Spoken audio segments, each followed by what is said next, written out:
Okay. My name is Blake Scarinza, and this is my project centered around the importance of firearm safety. Every year, there are around 430 people that die to self-inflicted accidents with firearms.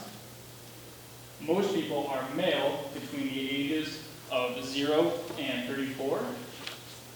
And then for females, it is mostly between the ages of 0 and 19. Since they're mostly in the age group that I'm in, with males and females around the age of my peers, it is very important that I'm able to teach those about firearm safety. And then also the benefit of knowing firearm safety. Friday, September 9th at 10:37, just outside of Houston, Texas, one 17-year-old male protected his home against 4 mass intruders.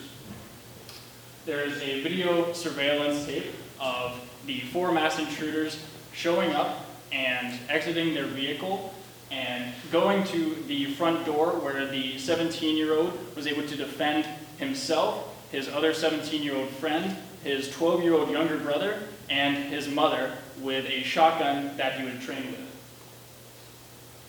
That is just one of many cases where a firearm has been used in a self-defense scenario, as seen from this chart that shows firearm usage around the world in the self-defense, or around the nation in the self-defense scenario. So what is my goal? My goal is to educate and inform those about firearm safety, not more of the political side, but around the side of being able to actually implement firearm safety and use it effectively.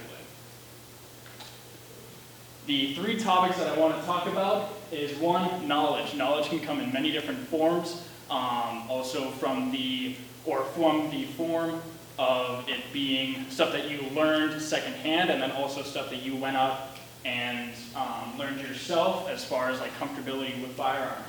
The second one is experience. So once you know the knowledge, you can implement it into building your comfort with firearms.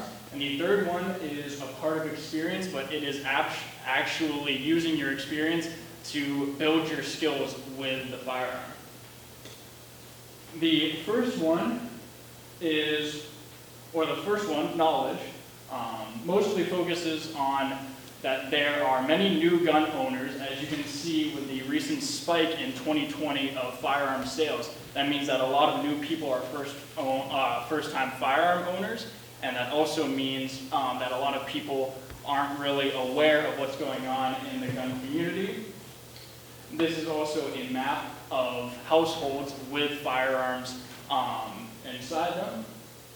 This is a map that shows the percentage of households with firearms, and also a poll that I did just here in Bow shows that just around 50% of households in Bow have a firearm.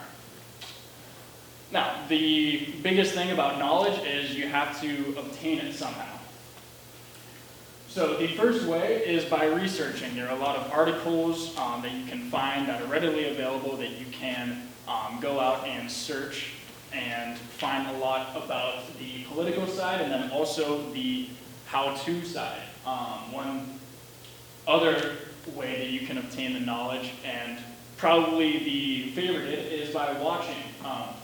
I have my own YouTube channel, which is the main part of how I was able to spread this knowledge throughout YouTube, and then also for the more political side with firearms laws and regulations. There is a YouTube channel called Armed Scholar, and he gives very recent updates on new laws that are passed. And then also, the third way to obtain knowledge is by asking. You can ask a family member, a trusted friend or individual, or me. I'd be more than happy to answer any questions that you may have. The second is experience. So experience is more of building your comfort with firearms, so that hopefully you're able to get your comfort level to where you're able to use it if the need arises. The main one that you would want to build your experience with is just getting around firearms, learning how to manipulate them and make sure that they're unloaded, and then also figure out how to load them, and then also putting that into like regular shooting, going out and just testing it out. The benefit with building your experience is learning to shoot in a scenario that would not give you an advantage. So on the left is a target that is exemplifying under stress. Studies show that trained police officers and military personnel will perform 60% worse while under a little bit of stress. And the second one, the target to the right, shows a more relaxed and not so stressful environment. Now, with training, that is how you're going to build the amount of experience that you have. Training can come by working on your skills and pretty much just honing your skills that you can build on in training, and it can come in many different forms. A lot of my videos that I posted on my YouTube channel focus on the training aspect, and then also using the knowledge and the experience that you've built to enhance your training. Training is the most important thing, is something that you're going to spend the most amount of time on, and also training in different environments and then also in different implications is the key to success. Thank you very much for watching, and I'd be more than happy to answer any questions that you may have.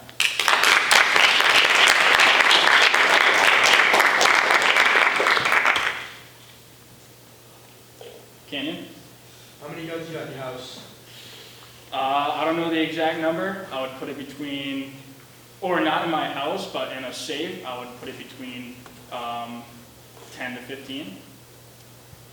Luke? Do you feel as if you became a better marksman through doing the same project yourself?